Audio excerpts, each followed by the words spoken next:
عايز اقول لك ان اليابان حرفيا من احلى البلاد اللي انا سافرتها، رحتها مرتين وحاليا انا برتب ان انا اروحها للمره الثالثه. في الفيديو دوت انا هقول لك كل المعلومات اللي انت محتاج تعرفها عشان تقدم بنفسك على تاشيره اليابان من غير ما تحتاج اي مكتب سياحه.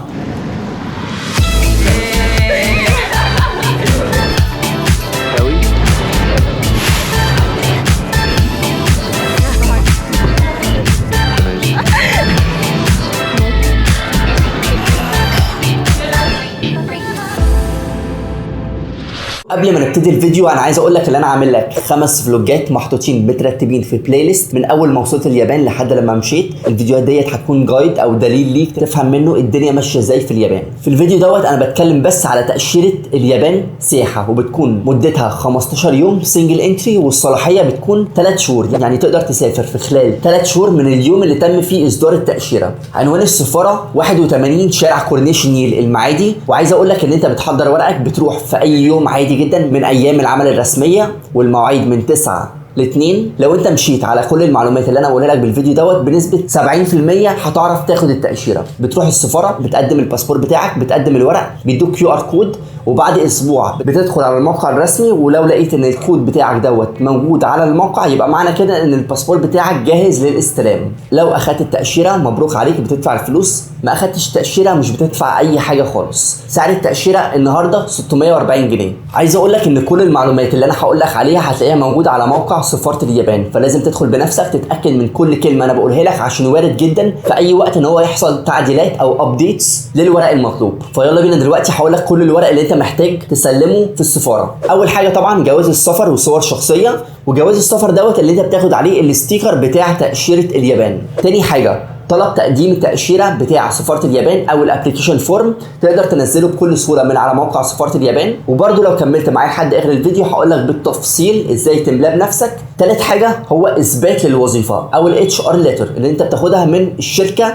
او المكان اللي انت شغال فيه، بيكون فيها التايتل، اسم الوظيفه بتاعتك، المده اللي انت اشتغلتها، والمرتب بتاعك. وطبعا ركز جدا ان الاسم بتاعك على HR يكون مطابق للاسم بتاعك اللي موجود على الباسبور، عشان وارد جدا يحصل اي غلطات املائيه. رابع حاجه هو حساب بنكي اخر 3 شهور. حاول تركز ان هو يكون فيه حركات سحب وايداع كويسه، ويكون معاك مبلغ كافي يغطيك طول فتره الرحله. الكلام اللي بقوله لك دوت مش مكتوب على السفاره، بس انا بقوله لك من خبره وبالمنطق كده. يكون معاك مبلغ كافي يغطيك طول فتره الرحله. يعني لو نقول ان انت مسافر اليابان او مقدم على السفر لليابان لمده 10 ايام، وفي اليوم انت هتصرف $100، يكون معاك اجمالي $1000 او اكتر من كده. خامس نقطه هلخصهم لك مع بعض: حجز طيران وحجز فندق. بالنسبه لحجز الطيران مش لازم يكون مدفوع ومش لازم يكون مؤكد، مجرد بس حجز مبدئي. وبرده حجز فندق تقدر تعمله بكل سهوله من على موقع بوكينج. سادس حاجه وديت انا شايفها من اهم الحاجات حرفيا، هو كفر ليتر، وبيكون فيها خطه الرحله بتاعتك. في الكفر ليتر انت بتقول فيها انت مسافر اليابان ليه،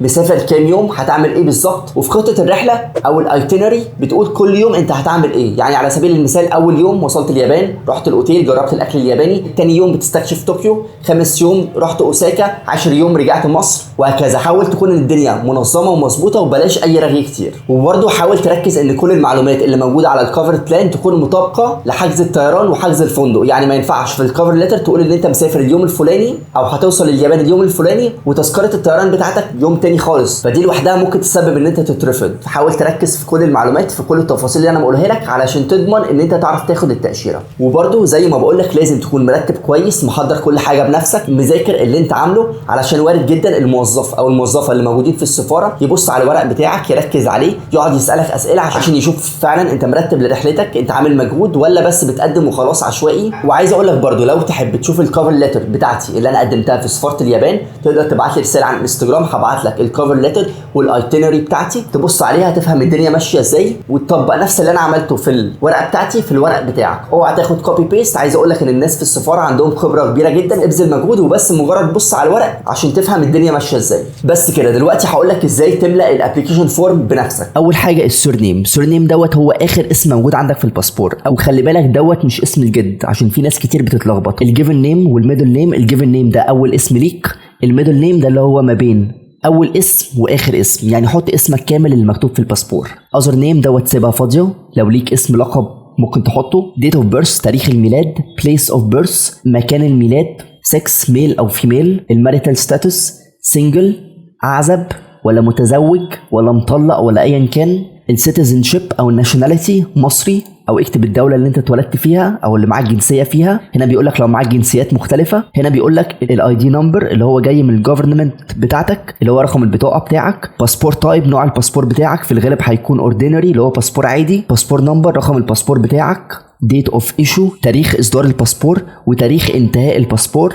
هنا بيقول لك تم اصدار الباسبور فين، بليس اوف ايشو، الجهه اللي عملت لك الباسبور. الكلام ده كله مكتوب عندك في الباسبور. عندك بعد كده سيرتيفيكيت اوف اليجيبيليتي، دي عباره عن شهاده لو ليك سبونسر في اليابان. لو انت مثلا اتقبلت في وظيفه في اليابان او اتقبلت في جامعه في اليابان، هم بيبعتوا لك او السبونسر بيبعت لك الشهاده ديت، والشهاده ديت بتسمح لك ان انت تعرف تاخد اقامه في اليابان او ان انت تقعد لفتره طويله. هنا purpose of visit to Japan، انا مسافر سياحه، او شوف انت مسافر ليه، بس في الغالب سياحه. intended length of stay، قاعد كام يوم في اليابان، هتوصل يوم ايه. date of arrival، هتدخل منين. port of entry، هتدخل من مطار ايه الى اليابان. لو انت مسافر طوكيو عندك مطار ناريتا ومطار هانيدا. لو انت مسافر اوساكا عندك مطار كانساي. هنا الايرلاين بتاعك مسافر مع شركه طيران ايه. هنا بيقول لك اسم الاوتيل وعنوان الاوتيل. هنا بيقول لك لو سافرت اليابان قبل كده. هنا بيقول لك العنوان بتاعك الحالي residential address. هنا بيقول لك الوظيفه بتاعتك والاوكيبيشن، المنصب بتاعك او البوزيشن بتاعك. وهنا بيقول لك الامبلوير، عنوان الشركه اللي انت شغال فيها. تاني صفحه كلها نو. هنا بيقول لك have you ever convicted in a crime، عملت جريمه، لا. اتسجنت، لا. اترحلت من اليابان، لا. في دراجز، لا. prostitution اكيد لا. trafficking برضو لا. كل الكلام دوت لا. هنا بتحط اليوم اللي بتقدم فيه على طلب التاشيره، وهنا بتحط الامضه بتاعتك. كده انا قلت لك كل الورق اللي مطلوب منك ان انت تقدمه في سفاره اليابان. دلوقتي مش فاضل غير ان انت تبتدي تشتغل على الورق بتاعك. لو عندك اي سؤال ابعت لي في الكومنتات، او ممكن تبعت لي على الانستجرام، برد على كل الناس. وبرضه انا عايز اقول لك ان انا عندي فلوجات كتير قوي على القناه عن اليابان وعن دول مختلفه حول العالم، فما تنساش تعمل لايك، سبسكرايب، وتفعل زر الجرس. بس كده، ومستنيك في الفيديو الجاي هقول لك نصايح هتفيدك جدا وانت مسافر اليابان.